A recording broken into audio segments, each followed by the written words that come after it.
Hey everyone, my name is Chakras or Kalebot, and today I'm on Foxdrop's channel to talk about one of my main champions, who is Skarner, and hopefully give you some good tips on how to dive into Summoner's Rift with the Crystal Vanguard. Okay, so first off, let's take a look at the changes and his overall kit after the rework. Now, his passive, Energize, is still the same and a key component of Skarner's kit. Every auto attack reduces your ability cooldowns, and alongside some cooldown reduction, this allows you to have your ult up faster than expected, so remember to use it correctly when farming the jungle. His Q, Crystal Slash, no longer has the annoying permaslow effect. Instead, it now gives an attack speed bonus that stacks up to 3 times. His W, Crystalline Exoskeleton, is still a shield, but no longer gives attack speed. That was moved to Q. The movement speed boost is now better, but it takes up to 3 seconds to ramp up. His E, Fracture, is now a slow instead of being a heal mark. Skarner will slow his enemies for 2.5 seconds when he hits them with Fracture, which is a line skill shot. His ultimate, Impale, remains almost the same. With the addition of a 0.25 second Immobilize on the target Skarner decides to grab before he actually does grab the target.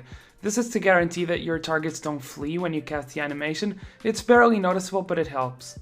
Okay, with a quick skill breakdown out of the way, let's take a look at strengths and weaknesses that came from the rework.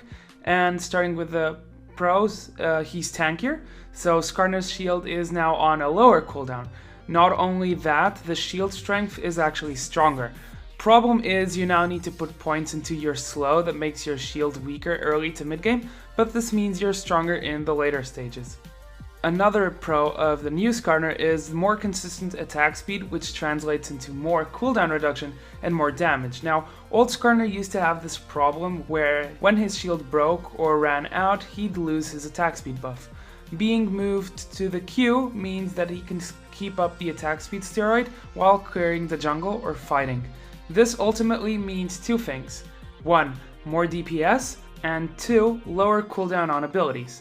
Remember that his passive reduces cooldown on abilities with auto attacks, so keeping the attack speed buff means you can reduce the cooldowns faster. The third pro of Skarner is better gap closing. This will definitely take a bit of practice, but remember your W takes 3 seconds to ramp up and then goes for another 3 seconds at max speed. This means that sometimes you might want to activate it a bit early for ganking, and the range slow also makes it easier to close the gap. Now on to weaknesses. Number 1, less sticking power. Now, Skarner lost his permaslow. Getting to target is easier, but when your slow runs out, what can you do? Well, not much. And this brings me to my second point, which is less flexibility in terms of builds. Now, this is a direct consequence of the lack of sticking power. You need something to make up for it. Now, in my opinion, Skarner is now kind of pigeonholed into building Iceborne Gauntlet to stick to target. Whereas before he could run something like Trinity Force to improve his stickiness, now he needs Iceborne Gauntlet to have some stickiness. So, now that we've covered the basics about his kit, let's turn to things that can make you a better Skarner. Starting off with runes, there are 2 setups you can run, one being the typical setup for most junglers, which is attack speed marks, armor seals, magic resist per level glyphs, and movement speed quints. Now, this setup works on most junglers, Skarner is no exception. However, I prefer to run attack damage marks over attack speed marks.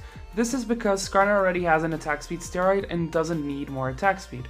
So I compared actually both jungle runs and they're pretty much the same, difference being that attack damage is a better stat for duels, which Skarner excels at.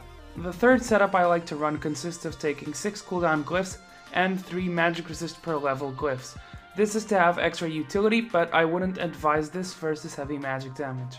For masteries you usually see 0.21.9, this is a good defensive mastery page, however I prefer running 5.22.3, grabbing extra damage and cooldown reduction on offense and the extra movement speed from the utility tree.